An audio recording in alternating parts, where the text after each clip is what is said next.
Dr. Mindy here, and on this video, we're going to go into 5 science-backed reasons that you're going to want to put vinegar back into your diet.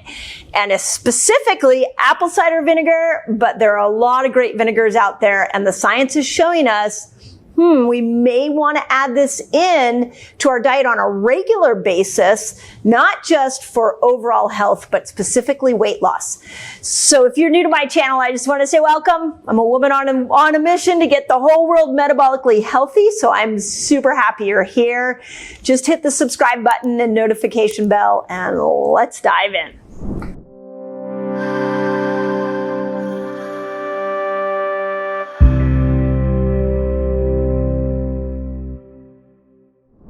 Okay, so I'm going to go through 5 different reasons you want to add vinegar back in. All 5 of these were done on apple cider vinegar, so that's going to be the vinegar that I really recommend that you bring in. Although all vinegar has some of these benefits, the science has just been done a lot on apple cider vinegar. So here are the 5. The first 2 are all around your gut microbiome. So the first one that's really relevant, especially for those of you that are working with building a fasting lifestyle, is that apple cider vinegar is high in polyphenols. So remember, if you read Fast Like a Girl, I really lay out how important a diet that is rich in what I call the 3 Ps. For polyphenol, probiotic, and prebiotic foods. The reason that that is important is those are the foods that feed your microbiome. So when we put apple cider vinegar into our diet, we're feeding the good microbes. Now, what's interesting about that is, remember, those of you that are fasting, especially when you go into the longer fasts, like 24-hour fasts, you are changing the terrain on the inside of your gut, giving a great opportunity for the good microbes to grow. So think about using apple cider vinegar. Maybe you could do it in a drink, you could do it in a salad dressing, in that meal that you add back in after a longer fast. Because the fast itself is going to help to balance out the terrain on the inside of your gut.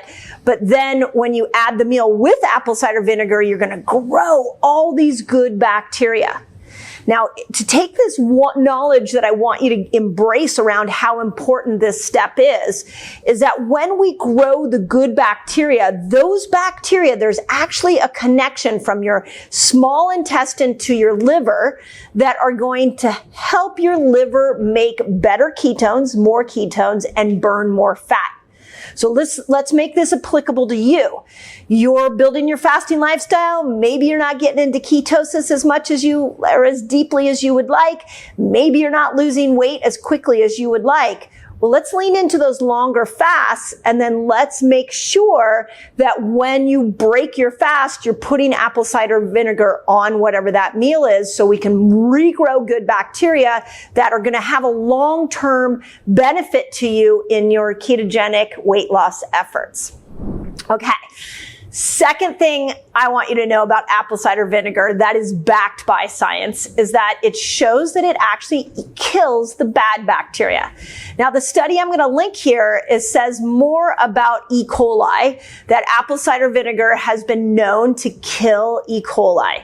So if we take these first 2 steps, it increases polyphenols, which is going to grow the good, and it kills E. coli, which is going to kill the bad. And then we pair that with some of these longer fasts, you now have this crazy tool to reset your microbiome, not only leading to better weight loss, but remember, the microbiome, the good bacteria also makes you B vitamins. It also is going to make you neurotransmitters like serotonin, dopamine, for better mental health. So it also impacts your immunity. So it's such a simple tool paired with a fasting lifestyle that can have this profound effect on your microbiome. Okay, third one. This is for those weight loss people. Let's dive into insulin sensitivity and really talk about what apple cider vinegar can do here. This was really interesting to me, is that apple cider vinegar improves insulin sensitivity specifically after a high carb meal. So check this out. This is a really cool way for you to use this tool, is that 60 minutes post high carb meal. I know you all are going to ask me, what's a high carb meal? I mean, we all have a little different variation. The study didn't say what the high carb meal was, but to me, a high carb meal is something that's like 150 grams of carbohydrates or more. That would be net carbs. So on let's use the principles I teach you in Fast Like a Girl.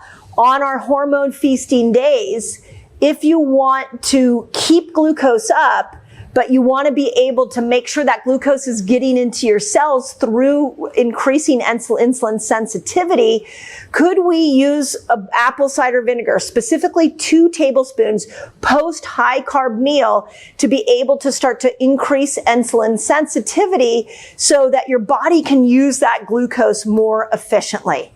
I personally love that as a tool.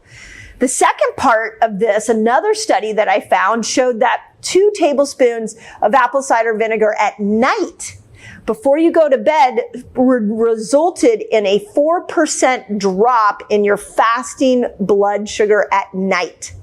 So those of you that are waking up with the dawn effect, which you're getting these high amounts of glucose in the morning, or if you're seeing a lot of liver dumping of glucose at 2 in the morning, which I talked a lot about here on my channel around fasting, what if you just take 2 tablespoons of apple cider vinegar and you drink it before you go to bed? That's going to help even out your blood sugar levels so you wake up with a lower fasting blood sugar reading, which is great, which is moving you towards the fat burning place that you want to be with your fasting lifestyle, and help you burn fat quicker. So I like that idea. So we now have, it's going to improve the microbiome. It's going to change the terrain in our gut, so we can move into ketosis a little deeper. We also now have that after a high carb meal, we can use apple cider vinegar to bring make better insulin sensitivity in our body. And now we can use it before dinner to bring our fasting blood glucose down for the morning. I mean, we're already at like a really good, vast amount of reasons to be doing apple cider vinegar, but I'm not done. Let's keep going. Fourth point is that studies have shown that after a high carb meal, when you do apple cider vinegar, that they're finding that people were getting full quicker. So this is for my people who are like, oh, I'm like learning to fast, and all of a sudden I go to bring food back into the equation, and all of a sudden I just eat and eat and eat, and I can't control myself. Okay, well, if we want to increase fullness in a high carb meal, what science is showing us is that 2 tablespoons of apple cider vinegar resulted in a 200 to 250 calorie decrease in the amount of calories that you eat when you bring apple cider vinegar into the picture.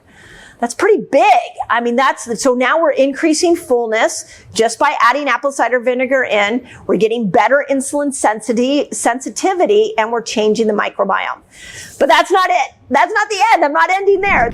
Okay, I got to interrupt this video because I have a free guide for you so you can master fasting. It's called A Beginner's Guide to a Fasting Lifestyle. And all you've got to do is click here and you can jump right in. The 5th point here, which is really interesting because it was done on a long-term view, 12 weeks. What they did is they took 2 groups and they reduced their calorie intake by 250 calories over 12 weeks. And they wanted to see what happened to these 2 groups. But one group, they added in, again, I don't know what it is about 2 tablespoons of apple cider vinegar, but they added in 2 tablespoons of apple cider vinegar. And they found that the group that added in these 2 tablespoons, plus they decreased calories, they saw a greater loss in their hip circumference. So they're losing weight around their hips. They also saw their total BMI go down, but also their triglycerides go down and their HDLs go up. So those of you that are looking as you're building this fasting lifestyle and you're starting to see that your cholesterol's going up, okay, well, let's start adding in long-term 2 tablespoons of apple cider vinegar, and let's see if that has a long-term effect on your triglycerides and the elevation of your HDLs. Those of you that are trying to target lose weight, especially around your hips, okay, let's start to add 2 tablespoons in and see if we can lose that weight around your hips. And then just for overall BMI, I know a lot of you that are trying to get pregnant and you've been told by your doctor that your BMI is too high and you're never going to get pregnant, or those of you who are really struggling with just overall maybe cardiovascular health and your doctor has said lower your BMI, why don't we just add 2 tablespoons in of apple cider vinegar over the long haul? So 12 weeks. So that is impressive science. And some of these studies I'm going to link are small. You can go check, those of you that are science hounds, go check that out. And some of these studies are a little bigger sample size, but nevertheless, those are 5 reasons to bring vinegar back into your diet. So a lot of nuance there. I wanted to make sure that you all know this. I know this is a very popular conversation. I wanted to take this research and map it to what I'm teaching you with a fasting lifestyle. So if you've had those results, please, we're a community here. If you've had those results, please put it in the comments so we can all learn from it. If you want to join me in my Reset Academy, I talk about this stuff all the time in my academy, trying to give my favorite fasting tips and help people really succeed at fasting. So you can join me over there. Just put Reset Academy in the notes.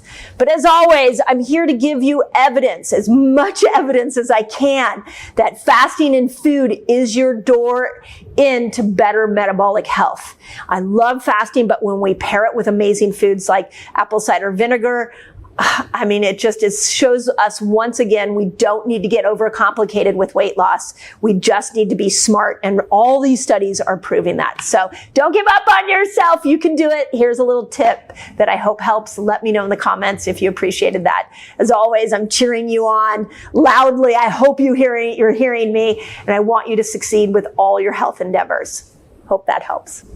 I know you're struggling to lose weight. It may be your fasting length. So in this video, I'm going to show you the perfect fasting length to unstick weight loss. In fact, it's such an incredible tool for weight loss. I think you should start with fasting before you change your food to be able to get into that door in for losing weight.